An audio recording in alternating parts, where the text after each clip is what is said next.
রাত এখন গভীর, আকাশ কালো মেঘে ঢাকা। মাঝে মাঝে বিদ্যুৎ চমকাচ্ছে, কিন্তু কোনো শব্দ নেই। বাতাস থমকে আছে, যেন কিছু অপেক্ষা করছে। রেল স্টেশনের পাশের বড় বটগাছটা বাতাসের অভাবে একদম নিস্তব্ধ দাঁড়িয়ে আছে। পাতার ফাঁক দিয়ে চাঁদের আবছা আলো ছড়িয়ে আছে স্টেশনের ভাঙা প্ল্যাটফর্মে। দূরে নদীর ধারে পানি ধীরে ধীরে আছড়ে পড়ছে পাথরে। শব্দটা যেন কারো চাপা কান্নার মতো শোনায়। নোমান তালুকদার বসে আছে পুরনো ইটের বেঞ্চটায়।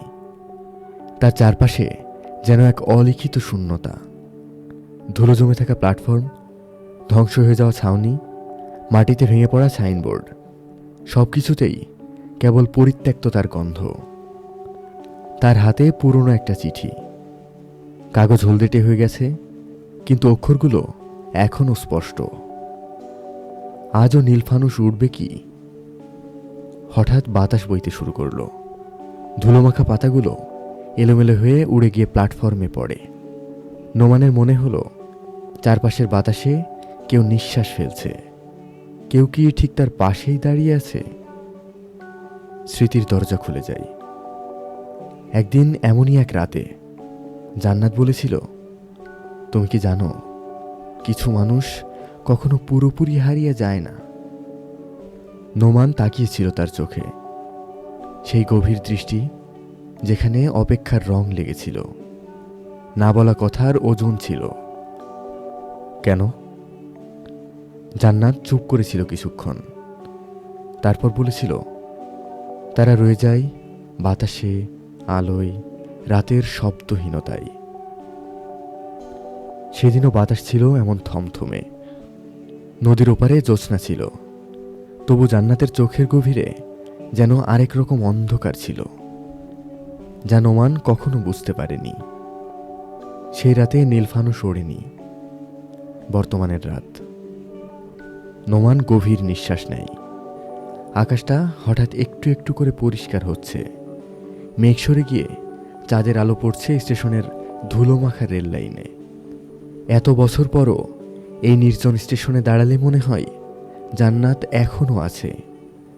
কিন্তু জান্নাত কি সত্যিই ছিল? ঝড়ের রাতে ট্রেন দুর্ঘটনার পর তাকে আর কেউ খুঁজে পায়নি। কেউ জানতো না সে হারিয়ে গেছে নাকি কোনো এক অদৃশ্য জায়গায় থেকে গেছে। হঠাৎ স্টেশনের শেষ মাথা থেকে ধীরে ধীরে উঠে যাচ্ছে একটা ফানুস। নোমান দাঁড়িয়ে যায়, তার নিঃশ্বাস বন্ধ হয়ে আসে। স্টেশনটা তো ফাঁকা, তাহলে ফানুস উড়ালো কে? বাতাস এবার আরও শীতল হয়ে উঠেছে, যেন কারো আঙুল ছুঁয়ে যাচ্ছে তার কাঁধ। নোমান চোখ বন্ধ করে। বাতাসে কারো গলা ভেসে আসে, তুমি কি জানো, কিছু মানুষ কখনো চলে যায় না। সে চোখ খুলে তাকাই, কিন্তু চারপাশে কেউ নেই। শুধু শূন্য স্টেশন, বাতাসে ছড়িয়ে থাকা ধুলোর কণা, আর এক আকাশ নীল আলোয় ভেসে যাওয়া ফানুস। নোমানের বুকে শূন্যতা জমতে থাকে। নোমান ফিসফিস করে বলে, আমি জানি জান্নাত। দূরে ফানুসটা ধীরে ধীরে মিলিয়ে যায়, ঠিক যেমন কিছু মানুষ থেকে যায় অথচ দেখা যায় না।